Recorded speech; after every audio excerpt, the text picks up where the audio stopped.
गरीब भिखारी ने करोड़पति से कहा, आपकी कार ठीक कर दूंगा। करोड़पति बोला, ठीक कर दी तो मेरी बेटी की शादी तुमसे कर दूंगा। फिर आगे जो हुआ, इंसानियत हिल गई। दूर हट भिखारी, औकात में रह, मेरी कार मत छूना। तुझे पता भी है ये कौन सी गाड़ी है? हाँ सर, ये रॉयस रॉल्स है और मैं आपकी गाड़ी ठीक कर सकता हूँ। तू मेरी गाड़ी ठीक करेगा?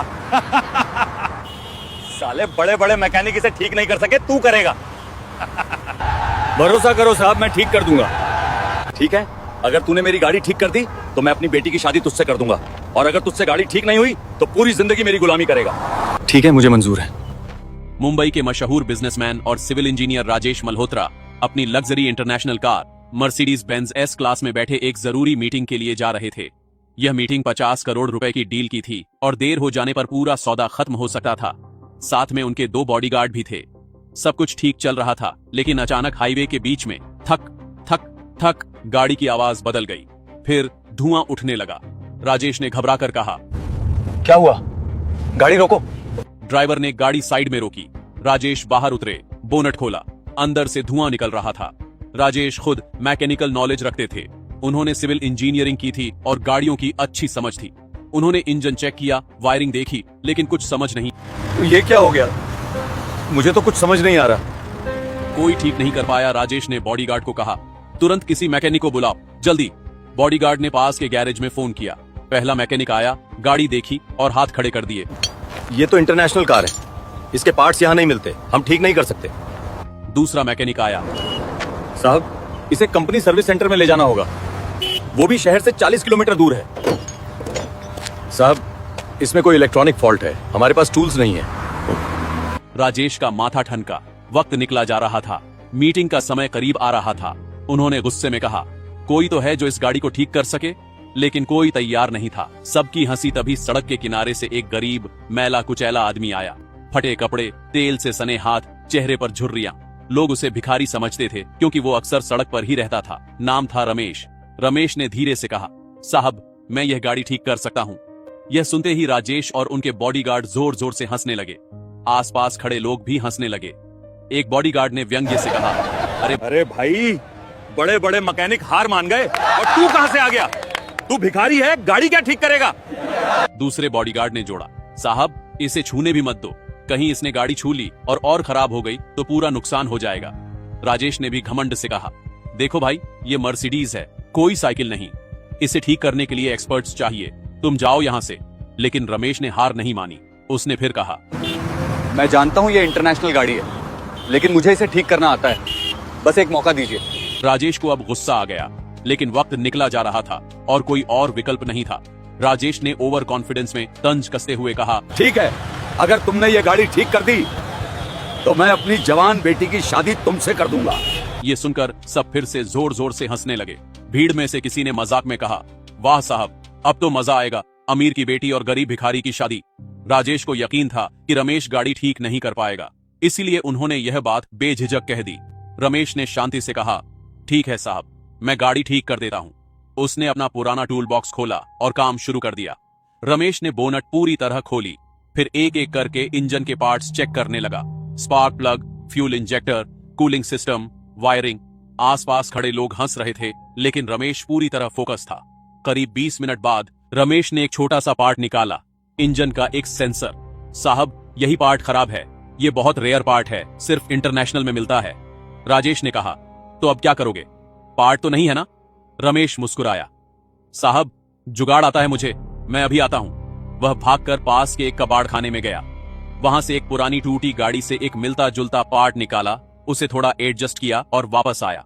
फिर उसने वो पार्ट गाड़ी में फिट किया, कुछ वायरिंग जोड़ी और कहा, साहब स्टार्ट करके देखिए। राजेश ने शक से गाड़ी स्टार्ट की। वूम, गाड़ी बिल्कुल परफेक्ट चलने लगी। राजेश के होश उड़ गए। बॉडीगार्ड हैरान रह गए। भीड़ में सन्नाटा छा गया। गाड़ी के चलने की आवाज सुनते ही पूरी भीड़ में हलचल मच गई। लोग एक दूसरे को देखने लगे। राजेश मल्होत्रा खुद हैरान थे, जो काम बड़े बड़े मैकेनिक नहीं कर पाए वो एक एक्सीलरेटर दबाया। गाड़ी बिल्कुल स्मूथ चल रही थी, कोई आवाज नहीं, कोई दिक्कत नहीं। बॉडीगार्ड चुपचाप खड़े रह गए, जिन्होंने रमेश का मजाक उड़ाया था। अब उनके मुंह बंद थे। तभी भीड़ में से एक आदमी ने जोर से चिल्लाकर कहा, अरे वाह, अब तो साहब की बेटी की शादी इस गरीब से होगी। आपने खुद कहा था ना, अगर गाड़ी ठीक हो गई तो शादी कर देंगे। यह सुनते ही पूरी भीड़ हंसने लगी। लोग तालियां बजाने लगे। हाँ हाँ, साहब ने वादा किया था, अब तो बड़ी दावत मिलेगी। अमीर की बेटी और गरीब भिखारी की शादी, वाह। राजेश का चेहरा लाल हो गया। उन्हें अपनी गलती का एहसास हुआ। उन्होंने ओवर कॉन्फिडेंस में ऐसी बात कह दी थी जो अब उनकी इज्जत के लिए खतरा बन गई थी। भीड़ में से एक युवक ने यह पूरा दृश्य अपने मोबाइल में रिकॉर्ड कर लिया था। कैसे राजेश ने रमेश का मजाक उड़ाया, कैसे उन्होंने शादी का वादा किया और कैसे रमेश ने गाड़ी ठीक कर दी। उसने तुरंत वो वीडियो इंस्टाग्राम, फेसबुक और ट्विटर पर डाल दिया। कैप्शन था, करोड़पति ने गरीब से कहा गाड़ी ठीक करो तो बेटी से शादी कर दूंगा। गरीब ने ठीक कर दी, अब देखो क्या होता है। वीडियो तेजी से वायरल होने लगा। कुछ ही घंटों में लाखों व्यूज आ गए। लोग कमेंट करने लगे, वाह, अब तो साहब को वादा पूरा करना ही पड़ेगा। यही तो असली टेस्ट है, अमीर अपना वादा पूरा करेगा या नहीं। गरीब को कम मत समझो, उसने साबित कर दिया। अगले दिन सुबह राजेश के घर के बाहर न्यूज चैनलों की भीड़ लग गई। कैमरे, माइक, रिपोर्टर्स सब उनसे सवाल पूछने के लिए तैयार खड़े थे। एक रिपोर्टर ने माइक आगे बढ़ाकर पूछा, राजेश जी, आपने सार्वजनिक रूप से वादा किया था कि अगर वो गरीब आदमी गाड़ी ठीक कर दे तो आप अपनी बेटी की शादी उससे कर देंगे। अब वो गाड़ी ठीक हो गई है, क्या आप अपना वादा पूरा करेंगे? दूसरे रिपोर्टर ने जोड़ा, सर, अगर आप अपना वादा नहीं निभाते तो इसका मतलब है कि अमीर लोग सिर्फ दिखावा करते हैं। क्या आप इसे साबित करना चाहते हैं? राजेश परेशान हो गए। उनकी इज्जत दांव पर थी। अगर वो वादा नहीं निभाते तो पूरा देश उन्हें झूठा कहेगा। पिता की इज्जत बचाने के लिए राजेश की बेटी अनन्या, 24 साल की, पढ़ी लिखी, खूबसूरत, उसने भी वो वायरल वीडियो देखा था। जब मीडिया का दबाव बढ़ने लगा तो अनन्या ने अपने पिता से बात की। पापा, आपने सबके सामने वादा किया था, अगर आप अब पीछे हटे तो हमारी फैमिली की इज्जत पे सवाल उठेगा। मुझे कोई दिक्कत नहीं है। राजेश ने हैरानी से पूछा, बेटा तू क्या कह रही है? तू उस गरीब से शादी कर लेगी? अनन्या ने दृढ़ता से कहा, पापा, आपने मुझे सिखाया था कि वादा निभाना जरूरी है, और अगर उस आदमी ने गाड़ी ठीक कर दी तो उसमें जरूर कोई हुनर है। गरीब होना कोई गुनाह नहीं है। मैं आपकी इज्जत के लिए यह शादी करने को तैयार हूँ। राजेश की आंखों में आंसू आ गए। उन्हें अपनी बेटी पर गर्व हुआ, लेकिन साथ ही दिल भी टूट गया। अगले दिन राजेश ने मीडिया के सामने घोषणा की, मैं अपना वादा पूरा करूंगा। मेरी बेटी अनन्या की शादी रमेश से होगी। यह खबर सुनकर पूरे देश में सनसनी फैल गई। सोशल मीडिया पर ट्रेंडिंग होने लगा, हैशटैग आमिर की बेटी भिखारी से कुछ लोग राजेश की तारीफ कर रहे थे। वाह, सच्चे इंसान हैं, वादा निभा रहे हैं। कुछ लोग तंज कस रहे थे, अरे मजबूरी है, मीडिया के दबाव में फंस गए। राजेश ने शादी की तैयारी शुरू कर दी। बड़ा हॉल बुक किया, मेहमानों को न्योता भेजा, लेकिन दिल से खुश नहीं थे। रमेश को भी बुलाया गया, उसे नए कपड़े दिए गए, साफ सुथरा किया गया, लेकिन रमेश के चेहरे पर कोई खुशी नहीं थी, बस एक अजीब सी शांति थी। शादी का दिन आ गया। बड़ा सा शादी हॉल, सैकड़ों मेहमान, मीडिया के कैमरे, सब तैयार था। अनन्या दुल्हन के कपड़ों में तैयार बैठी थी। उसके चेहरे पर हल्की मुस्कान थी, लेकिन आंखों में उदासी भी। रमेश दूल्हे के कपड़े पहनकर आया। अब वो भिखारी नहीं लग रहा था, साफ सुथरा, सभ्य। राजेश मंडप में बैठे थे, बेचैन। मेहमान फुसफुसा रहे थे, देखो कैसी अजीब शादी है, अमीर की बेटी और गरीब भिखारी। राजेश साहब को मजबूरी में करनी पड़ रही है। पंडित जी मंत्र पढ़ने लगे। शादी के रस्म शुरू होने वाले थे, लेकिन तभी रमेश खड़ा हो गया। उसने राजेश की तरफ देखा, फिर अनन्या की तरफ, और फिर धीरे से कहा, रुकिए। पूरा हॉल खामोश हो गया। सब हैरानी से रमेश को देखने लगे। रमेश ने कहा, मैं यह शादी नहीं करूंगा। राजेश चौंक गए। मेहमान सन्नाटे में आ गए। मीडिया के कैमरे रमेश पर फोकस हो गए। रमेश के मैं यह शादी नहीं करूंगा कहते ही पूरे हॉल में सन्नाटा छा गया। मेहमान एक दूसरे को देखने लगे। राजेश की आंखें फटी रह गईं। अनन्या भी हैरान थी। एक मेहमान ने फुसफुसाते हुए कहा, अरे ये क्या हो रहा है? अब ये क्यों मना कर रहा है? रमेश ने धीरे धीरे मंडप से उतरकर राजेश के सामने खड़े होकर कहा, राजेश साहब, मैं आपकी बेटी से शादी इसलिए नहीं कर रहा क्योंकि यह शादी सच्चे प्यार से नहीं बल्कि मजबूरी से हो रही है। राजेश ने सकपकाते हुए कहा, लेकिन मैंने वादा किया था, मैं अपना वादा पूरा कर रहा हूँ। रमेश ने मुस्कुराते हुए कहा, साहब, मैं जानता हूँ आप सिर्फ अपनी इज्जत बचाने के लिए यह शादी कर रहे हैं, लेकिन मैं इज्जत के लिए किसी की जिंदगी बर्बाद नहीं करना चाहता। रमेश ने आगे कहा, साहब, आपने मुझे भिखारी समझा, आपको लगा मैं कुछ नहीं कर सकता, आपने मेरा मजाक उड़ाया, मेरी बेइज्जती की, लेकिन आपको पता है मैं कौन हूँ? मैं 15 साल से मैकेनिक का काम कर रहा हूँ। मेरे पिताजी भी एक गरीब मैकेनिक थे। उन्होंने कभी कोई बड़ी दुकान नहीं खोली, कभी अमीर नहीं बने, लेकिन उन्होंने मुझे एक चीज सिखाई, जुगाड़।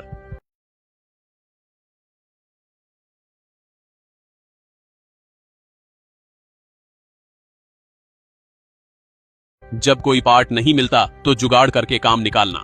जब कोई मैकेनिक हार मान जाता तो मेरे पिताजी एक रास्ता निकाल लेते। मैंने उनसे यही सीखा। मैं भले ही आज गरीब दिखता हूँ, लेकिन मैंने अपने हाथों से सैकड़ों गाड़ियाँ ठीक की हैं, छोटी से लेकर बड़ी इंटरनेशनल गाड़ियाँ भी। मैं अपने काम में एक्सपर्ट हूँ, लेकिन आपने मुझे सिर्फ मेरे कपड़ों से आंका। आपने मेरी काबिलियत को नहीं देखा, आपने गरीबों को नीचा दिखाने की कोशिश की। राजेश का सिर शर्म से झुक गया। रमेश ने आगे कहा, साहब, मैंने गाड़ी इसलिए नहीं ठीक की कि मुझे आपकी बेटी से शादी करनी थी। मैंने इसलिए ठीक की ताकि आपको एहसास हो कि गरीब होना कमजोरी नहीं है। आपने अपनी बेटी से शादी का वादा तंज में किया था क्योंकि आपको लगा मैं कभी गाड़ी ठीक नहीं कर पाऊंगा, लेकिन जब मैंने ठीक कर दी तो आपको अपनी गलती का एहसास हुआ। मैं चाहता था कि आप समझें, गरीब भी इंसान हैं, उनमें भी हुनर है, उन्हें भी सम्मान मिलना चाहिए। और मैं यह भी दिखाना चाहता था कि असली इज्जत वादा निभाने में नहीं बल्कि सच्चाई और इंसानियत में है। पूरे हॉल में सन्नाटा था। कुछ लोगों की आंखों में आंसू आ गए। राजेश की आंखों से आंसू बहने लगे। वह धीरे धीरे रमेश के पैरों की तरफ झुके और रमेश के पैरों पर गिर गए। मुझे माफ कर दो, मैंने तुम्हारे साथ बहुत बुरा किया। मैंने तुम्हें सिर्फ तुम्हारे कपड़ों से आंका, तुम्हारी गरीबी से आंका। मैंने तुम्हारी काबिलियत को नहीं देखा। मैं खुद एक इंजीनियर हूं, फिर भी मैं गाड़ी ठीक नहीं कर पाया, लेकिन तुमने अपने हुनर से, अपने जुगाड़ से वो काम कर दिखाया जो मैं नहीं कर पाया। मैं अपने घमंड में इतना अंधा हो गया था कि मैं गरीबों को इंसान ही नहीं समझता था। आज तुमने मुझे बहुत बड़ा सबक सिखाया। रमेश ने राजेश को उठाया, उन्हें गले लगाया। साहब, मुझे आपसे कोई शिकायत नहीं है, बस यही चाहता था कि आपको अपनी गलती का एहसास हो, और आज हो गया। अनन्या भी आगे आई। उसने रमेश से कहा, रमेश जी, आपने मेरे पिता को बहुत बड़ा सबक सिखाया, और सच कहूं तो मुझे भी। मैं भी हमेशा अमीर दुनिया में रहती थी, मुझे भी गरीबों की असली कद्र नहीं थी, लेकिन आज आपने मुझे सिखाया कि इंसान की पहचान उसके कपड़ों से नहीं उसके कर्मों से होती है। आप एक सच्चे इंसान हैं, मैं आपका सम्मान करती हूँ। रमेश ने मुस्कुराते हुए कहा, बेटी, तुम बहुत अच्छी हो। तुमने अपने पिता की इज्जत के लिए यह शादी करने को तैयार हो गई थी। यह तुम्हारी महानता है। भगवान तुम्हें खुश रखे। राजेश ने पूरे हॉल के सामने घोषणा की, आज से मैं वादा करता हूँ, मैं कभी किसी गरीब को उसके कपड़ों या हालात से नहीं आंकूंगा। मैं अपनी कंपनी में गरीब और हुनरमंद लोगों को नौकरी दूंगा। मैं उनकी काबिलियत को पहचानूंगा, उन्हें सम्मान दूंगा। और रमेश, मैं तुम्हारे लिए एक अच्छा गैरेज खोलवाऊंगा जहां तुम अपने हुनर से लोगों की मदद कर सको। तुम्हें अब सड़क पर नहीं रहना पड़ेगा। रमेश की आंखों में खुशी के आंसू आ गए। उसने हाथ जोड़े। साहब, आपका बहुत बहुत धन्यवाद, लेकिन असली धन्यवाद तो भगवान का है, जिसने मुझे यह मौका दिया कि मैं आपको सच्चाई दिखा सकूं। पूरा हॉल तालियों से गूंज उठा। मीडिया ने यह पूरा दृश्य रिकॉर्ड किया। अगले दिन यह खबर पूरे देश में फैल गई। राजेश ने अपना वादा निभाया, रमेश के लिए एक अच्छा गैरेज खोलवाया, उसे सम्मान दिया, और राजेश ने सच में गरीबों को नौकरियां देना शुरू किया। रमेश आज एक सफल मैकेनिक है, लेकिन आज भी वो हर गरीब की मदद करता है और लोगों को सिखाता है, इंसान की पहचान उसके कपड़ों से नहीं उसके हुनर से होती है। दोस्तों, यह कहानी यहीं खत्म होती है। एक गरीब मैकेनिक ने साबित कर दिया कि असली ताकत हुनर में है, दिखावे में नहीं। अगर इस कहानी ने आपको प्रेरित किया हो, अगर आपको लगता है कि किसी को भी उसके कपड़ों से नहीं आंकना चाहिए, अगर रमेश की सच्चाई और इंसानियत ने आपके दिल को छुआ, तो इस वीडियो को एक लाइक जरूर करें और कमेंट में लिखें, हुनर ही असली पहचान है। इस कहानी को अपने दोस्तों और परिवार के साथ शेयर करें ताकि यह संदेश दूर तक पहुंचे कि गरीब होना कमजोरी नहीं है। और हाँ, ऐसी ही दिल को छू लेने वाली, प्रेरणादायक और इंसानियत सिखाने वाली कहानियों के लिए हमारे चैनल को सब्सक्राइब और फॉलो करना बिल्कुल मत भूलना।